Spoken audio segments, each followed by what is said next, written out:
You already know this is Punch Drunk Boxing, aka Mr. Moonshine himself. Triple G back in the Mecca, MSG, Madison Square Garden, fighting for the vacant IBF middleweight championship strap versus Sergey Derevyanchenko from the Ukraine. Great amateur background, ex-Olympian. That's gonna be a good matchup, y'all. That is going to be a good matchup. Of course, I believe that a lot of people is picking Triple G to win. But I'm going to tell you like this, ain't going to be no easy. Ain't going to be no easy pickers. And I hope that Triple G and his camp do not look over their opponents. I think they're the constant professional. They're not going to do it. They know all about Sergey. Sergey that had he got one loss coming off the Daniel Jacobs fight. He had they had a split decision. So, you know, it could have gone either way. It was a good scrap. Both men got hurt during the fight. Man. So, we already know what Triple G and Daniel Jacobs did. So, of course, they got a common opponent that we can actually gauge on where they could, you know, where they be at versus each other. Well, style makes fights, and I believe that, you know, Derevyanchenko, he's a technician, great jab work, above average body attack. He goes to the body and he got a great left hook too. A good left hook. He sits on his punches. I'm not gonna say he has the knockout power, but he got some pop in his hands. We already know Triple G is all made of. You know, he got his power, but of course, age, we're trying to figure out, man, when is Triple G is going to slow down. I think that Derevyanchenko is right there also to be hit.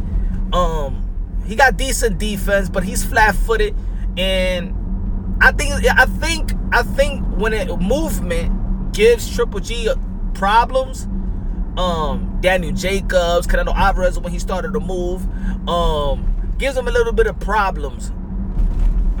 Kell Brook did good upper body movement as well. I think the Derevyanchenko is there to be hit. The footwork is not extraordinary. He's very fundamental. And I just don't think also that he has enough pro fights, pro rounds under his belt, because you can see in a couple of his fights he does get tired real quick. He does catch his second win. He does get tired. And when you got a long amateur background, of course, you know, it's shorter rounds. And I think that Triple G got a lot of experience. He still got pop in his hands. Constant professional. He don't gain too much weight and come back down and things of that nature. I don't know.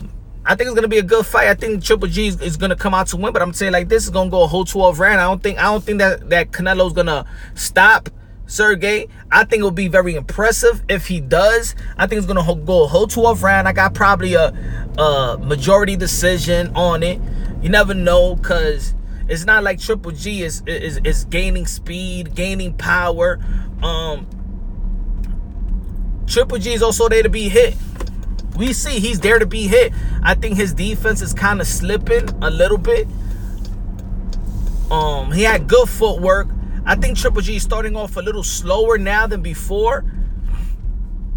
Especially, you know, high caliber middleweights. So we'll see. We'll see what Triple G is gonna be at. Let's see where he's gauged at. And man, I want to see really, you know, who's gonna be the winner of this. And the next, I think the middleweight division, they gotta start, you know, really fighting the Charles of the world, the Demetrius Andrade of the world. And I hope that if we can't get those type of fights from these guys, the Canelo Alvarez could step up and fight the Charlo or Andrade. I think they just really gotta fight each other, man.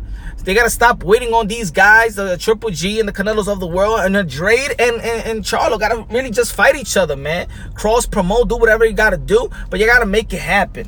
Gotta make it happen for the legacy. Gotta make it happen to move the middleweight division a little bit forward. See where we at in the middleweight division. Canelo Alvarez already jumping to fight Kovalev. So, let's see, man.